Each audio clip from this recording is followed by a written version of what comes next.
Hallo zusammen.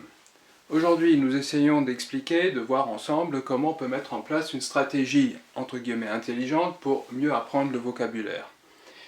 Pour ce faire, on va essayer de comprendre comment fonctionne une phrase simple, celle qui est au tableau ici, der intelligente Lehrer, c'est-à-dire moi, erklärt den deutschen Wortschatz. Qu'est-ce qu'on peut constater? C'est que ma phrase, elle comporte, entre guillemets, plusieurs groupes, plusieurs parties. On a une partie en début de phrase qu'on va appeler le groupe sujet. On a une partie en fin de phrase, si on veut, qu'on appelle COD en français ou accusative object en allemand. Et puis entre les deux, on trouve le verbe. Alors pourquoi se focaliser sur le verbe? Pour une raison toute simple, c'est que le verbe, il traduit toujours un sens très précis. Erklärt, ici, ne veut pas dire inventer, ne veut pas dire deviner, ne veut pas dire conduire, ne veut pas dire fabriquer non plus. Erklären veut dire expliquer. C'est un sens précis. Donc, dans une phrase, quel est le mot le plus important? Est-ce que ce sont les mots ou le mot qui constitue le groupe sujet, ou est-ce que c'est le mot qui constitue ou les mots qui constituent le groupe objet?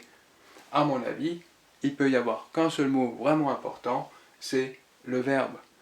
Attention, on parle du sens ici, on ne parle pas de la construction de la phrase. Quand on parle de la construction de la phrase, il est clair que Lehrer, qui est le nom, va imposer son genre, son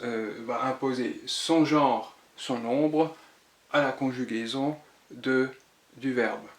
Par contre, nous, on s'intéresse ici à l'apprentissage du vocabulaire, ne l'oublions pas. Donc, quand je prends le vocabulaire comme point essentiel, en fait, je focalise d'abord sur le verbe.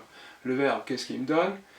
Il me donne un sens précis, comme dit, et donc, pour mieux apprendre, je vais essayer de repérer dans cette énorme liste de vocabulaire qu'on me donne par rapport à ma leçon, je vais essayer de sortir d'abord les verbes, et je vais les classer dans mon tableau en première partie, ici appelé verbe, donc erklären, expliquer.